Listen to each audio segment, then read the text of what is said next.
কিরে ভাই গোপাল, দেখেছিস প্রতিবারের মতো এবারও পানি কমবার সাথে সাথে মাছ কেমন বেড়ে গিয়েছে? তা তুই ঠিকই বলেছিস। আর এ তো স্বাভাবিক ব্যাপার, নদীর পানি কমে গেলে মাছ আর কোথায় যাবে?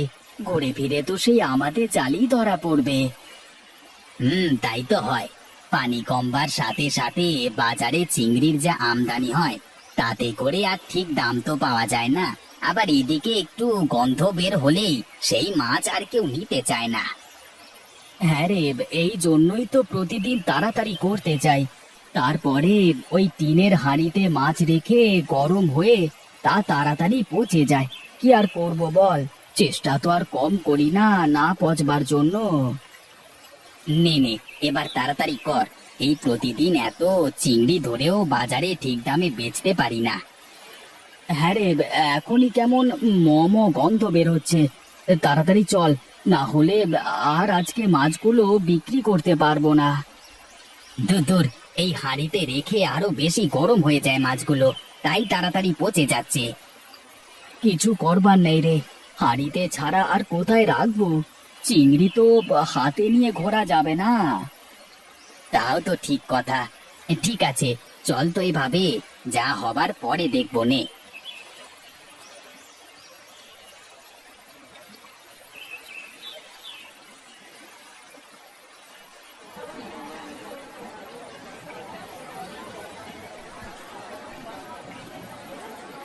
কি গো গোপাল দাদা, প্রতিদিন তো শুধু দেখি চিংড়ি নিয়ে বসো, অন্য মাছ কি আর নদীতে পাও না? না রে, নদীতে এখন চিংড়ি বেশি, অন্য মাছ তেমন একটা পাওয়া যায় না। দেখছিস না, সারা বাজারে কেমন শুধু চিংড়ি নিয়েই বসেছে।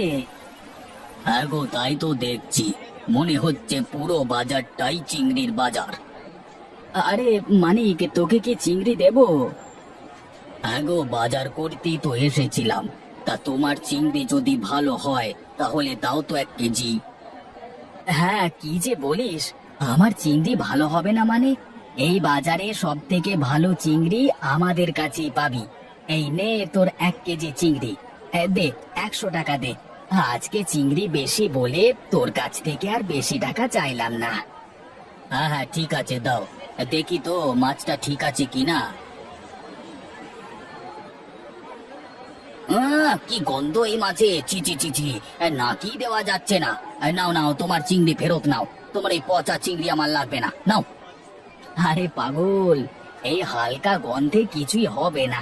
এখন গরমের দিনে সব মাছেই এমন একটু আধটু গন্ধ থাকবেই। না না, তোমার এই মাছ আমার লাগবে না। নগদ টাকা দিয়ে তোমার এই পচা মাছ কিনে আমার কোনো লাভ নেই। থাকো, আমি আসি। এই মানিক, দাঁড়া দাঁড়া, মাছগুলো নিয়ে যা। আরে তোর কাছ থেকে কম টাকায় নেবো, নে। আয় আয়, এদিকে আয়। তোমাদের এই পচা মাছ খেয়ে আমার মুখ নষ্ট করবার মতো নেই।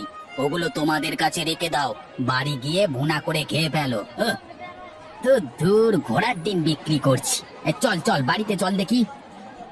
হ্যাঁ রে, চল চল। শুধু শুধু এই মাছ আর কেউ কিনবে না, বসে থেকে লাভ নেই।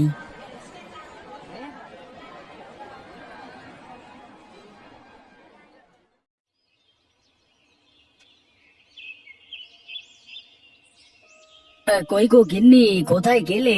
এদিকে এসো। হ্যাঁ হ্যাঁ, আসছি, দাঁড়াও। হ্যাঁ, কি হয়েছে বলো। ধরো তো, এই হাঁড়িটা নামিয়ে দাও তো দেখি। হ্যাঁ হ্যাঁ হ্যাঁ, এই তো ঠিক আছে। যাও, এবার গিয়ে 1 গ্লাস জল আনো তো, খুব তৃষ্ণা পেয়েছে গো। হ্যাঁ, তা তো বুঝলাম, কিন্তু তোমার হাতে বাজার কই? বাজার করনি নাকি? না গিন্নি, আজকে আর কোনো মাছই বিক্রি করতে পারিনি, এই জন্যই তো বাজারটা করতে পারলাম না গো। হ্যাঁ হ্যাঁ, তা তো পারবেই না। আমি তো জানতাম আমার কপালে এই ছাড়া আর কি আছে। আমার বাবা কত ভালো জায়গায় বিয়ে ঠিক করেছিল, আর তোমার সাথে প্রেম করে বিয়ে করে আমি 2 হাতে ছাই খেয়েছি। এই অত না বকে গিয়ে জল আনো তো, যা বলছি তাই করো না। উফ। যদি এতই খেতে ইচ্ছে করে, গিয়ে নিজে নিয়ে খাও, আমার আর পারার জো নেই। বাজার করার খোঁজ নেই, হুকুমের বেলায় ক্ষোভ আছে।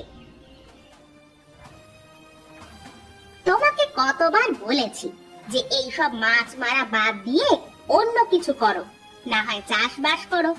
তুমি তো আমার কোনো কথাই শোনো না। হ্যাঁ গিন্নি, আমিও তাই ভাবছি। তবে দেখি, আর 2-4 দিন দেখি, যদি একেবারে আর না হয় তাহলে এই চিংড়ি ধরা ছেড়ে দেব।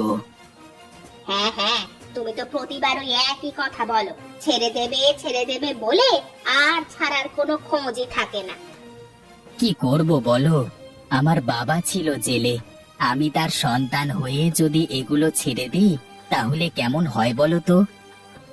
হ্যাঁ হ্যাঁ, তোমার বাবা তো বিশাল মহৎ কাজ করতেন, এজন্য তো তুমি কাজ ছাড়তেই পারো না। এই গিন্নি, বাবাকে নিয়ে বেশি কথা বলো না, যাও গিয়ে এখন ভাত বেড়ে নিয়ে আসো। আমি আর ভাত বেড়ে আনতে পারবো না, এমনিতেও কোনো কিছুই রান্না করিনি। রান্নাঘরের হাঁড়িতে পান্তা আছে, গিয়ে খেয়ে নাও। আচ্ছা ঠিক আছে, যাচ্ছি, যাও তুমি।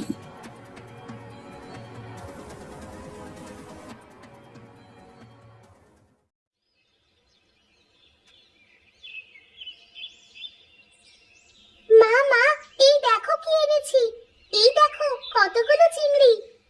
হ্যাঁ হ্যাঁ, আয় এদিকে আয়। সেই সকাল থেকে তাহলে তুই ওই নদীর ধারে ধারে ঘুরছিস, আর এখন চিংড়ি হাতে করে নিয়ে এসেছিস আমাকে দেখাতে। তাতে কি হয়েছে মা? ওই রীতা মিতা সবাই তো ছিল আমার সাথে। হ্যাঁ, ওই করে বেড়া, পড়ালেখার তো খোঁজ নেই, বাবার মতো জেলেগিরি করে বেড়ালেই তো চলে যাবে। তোর বাবা একবার 1 হাঁড়ি পচা মাছ নিয়ে বাড়িতে রেখেছে, আর তুই আবার ওই কটা চিংড়ি নিয়ে এসেছিস বাড়িতে। দেখো না মা, কি সুন্দর কচু পাতার মধ্যে রয়েছে মাছগুলো, এগুলো কেমন লাফাচ্ছে। কি রে মা লতা, তুই এই মাছগুলো কখন মেরেছিলি? মাছগুলো তো মেরেছি সে কোন সকালে, এতক্ষণ তো খেলাধুলা করে তারপরে এলাম। বলিস কি রে মা, অত সকালে মাছগুলো মারলে এখনো ওগুলো তাজা রয়েছে? হ্যাঁ বাবা হ্যাঁ, এই দেখো, আমি তো সেই কতক্ষণ আগে মাছগুলো মেরেছি, কচু পাতার মধ্যে রেখে খেলাধুলো করে এখন বাড়িতে এলাম, তাও কেমন মাছগুলো তাজা রয়েছে দেখো। হ্যাঁ রে মা, তাই তো দেখছি। আচ্ছা ঠিক আছে, দেখি দেখি, এটাই যদি কাজ করে তাহলে তো একেবারে আমাদের ভাগ্যগুলো খুলে যাবে। আচ্ছা ঠিক আছে, তাহলে থাক রে তোরা, আমি একটু আসছি, কেমন?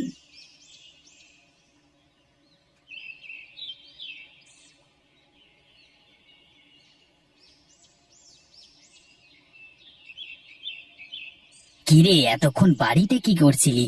তোকে না বললাম যে বাড়ি থেকে তাড়াতাড়ি বেরিয়ে একটু এদিকে আসবি? হ্যাঁ হ্যাঁ বল, শুনছি। কিরে, তোকে এভাবে চিন্তিত দেখাচ্ছে কেন? কি আর করব বল, সারাদিন এত খেটে খুঁটে যদি 2 পয়সা আয় রোজগার না করতে পারি তাহলে আর ভালো থাকবো কিভাবে বল? হ্যাঁ রে, তা তুই ঠিকই বলেছিস গোপাল, তবে আমার মনে হয় এর থেকে বাঁচবার উপায় পেয়ে গেছি। হ্যাঁ, কি বলিস রে তুই? কিন্তু কিভাবে?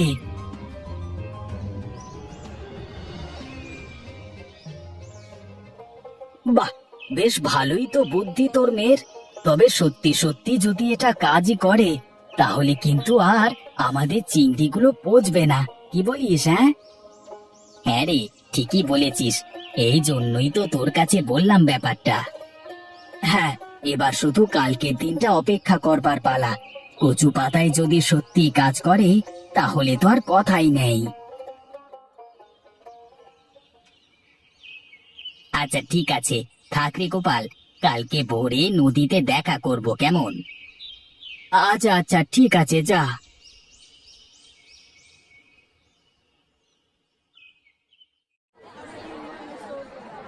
দেখেছিস নিতাই, আমরা সকাল সকালে মাছগুলো ধরলে সেগুলো এই বাজারে আস্তে আস্তেই পচে যায়, আর আজকে দেখ, কচু পাতায় চিংড়িগুলো রাখায় একটা মাছও মরেনি, সবগুলো কেমন লাফাচ্ছে। হ্যাঁ রে, তাই তো দেখছি, আজকে তো বেশ ভালোই বেচা কেনা হচ্ছে। যাক, মেয়েটার বুদ্ধিতে মাছগুলো ভালোই ভালোই বেচতে পারছি। হ্যাঁ রে, ভালো বেচা কেনা তো হবেই। সবার মাছগুলো দেখিস না কেমন মরে রয়েছে, আর আমাদেরগুলো এখনো লাফাচ্ছে। রে গোপাল, আজ খুব খুশি খুশি লাগছে মনে হয়। হ্যাঁ বাবু, আজকে একটু বেশি খুশি। তা শুনি, খুশি হওয়ার কারণটা কি? হ্যাঁ বাবু, বলছি ওই যে প্রতিদিন আমরা মাছগুলো নদী থেকে মেরে আনতে আনতেই পচে যায় না, আর আজকে এখনো মাছগুলো সব তাজা রয়েছে, তাই বিক্রিও ভালো হলো। আরে তাই তো দেখছি, সারা বাজারে তোদের মাছগুলোই একটু তাজা দেখছি, তাছাড়া তো সবগুলোই মরা। আচ্ছা ওসব কথা বাদ দে, আমাকে 2 কেজি চিংড়ি দে দেখি। হ্যাঁ বাবু, এখনই দিচ্ছি। নিতাই, বাবুকে 2 কেজি মেপে চিংড়ি দে তো। হ্যাঁ রে, দিচ্ছি দিচ্ছি। এই যে, এই নেন বাবু, আপনার 2 কেজি চিংড়ি। হ্যাঁ ঠিক আছে, তা তোদেরকে কত দিতে হবে বল? হ্যাঁ, কত আর দেবেন, দেন 200 টাকা। আচ্ছা ঠিক আছে, এই নে 500 টাকা, আর বাকি 300 টাকা থাকলো। হ্যাঁ, কালকে যদি আবার এমন তাজা চিংড়ি পাস, তাহলে আমার বাড়িতে পৌঁছে দিয়ে আসিস। আচ্ছা ঠিক আছে বাবু, পেলে যাবক্ষণ।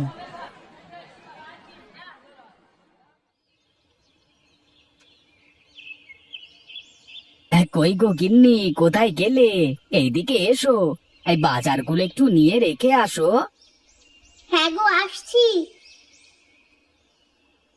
উমা, এ কি গো, তুমি এত বাজার করলে কোথা থেকে? আর এত টাকাই বা পেলে কোথায়? কি যে বলো গিন্নি, আর এই টাকাগুলো রাখো। ও মা, আরো টাকাও এনেছো? কি হয়েছে বলো তো? এত টাকা আর এত বাজার কোথায় পেলে? কোথায় আর পাবো, আজকে যা মাছ মেরেছিলাম সবগুলোই বিক্রি হয়ে গেছে, আরো বেশি টাকায় বিক্রি করেছি। বাজারের সব থেকে ভালো চিংড়ি আমাদের কাছেই ছিল, এই জন্যই তো এত টাকা বিক্রি করতে পেরেছি। ইস, এভাবে যদি প্রতিদিন তুমি মাছ বিক্রি করতে পারতে, তাহলে তো আর আমাদের কোনো অভাবই থাকতো না। হ্যাঁ গিন্নি, এখন থেকে প্রতিদিনই এভাবে মাছ বিক্রি করতে পারবো, সে ব্যবস্থা আমাদের হয়ে গেছে। যাক, এতদিনে তাহলে সুখের মুখ দেখতে পাবো। হ্যাঁ হ্যাঁ গিন্নি, হ্যাঁ, সুখের ভাত মুখে দেখবে তুমি। আচ্ছা ঠিক আছে, যাও তো, এখন গিয়ে আমার জন্য ভাত বেড়ে নিয়ে আসো। হ্যাঁ হ্যাঁ, যাচ্ছি, এখনই যাচ্ছি। তুমি হাত ধুয়ে নাও, আমি ভাত বেড়ে দিচ্ছি।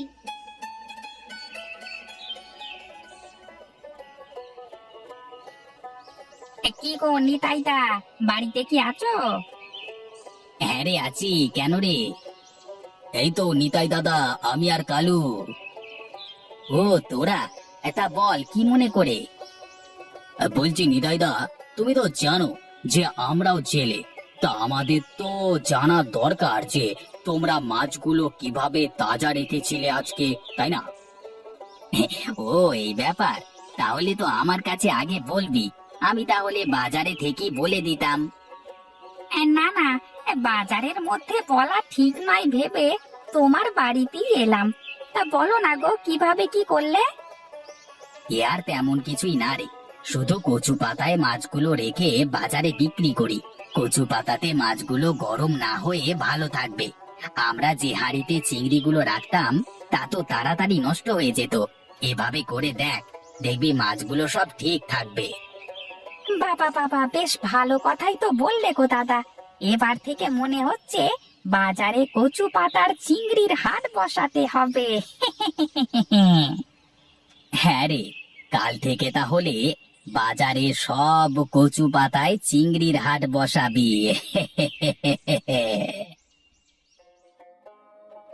এরপর থেকে সেই হাটে প্রতিদিন কচুর পাতায় চিংড়ি মাছগুলো রাইখা দিত জেলেরা। তারপর থেকে তাদের আর কোনো মাছই পচে যায় না। সবাই সুখে শান্তিতে বাস করতে পারে।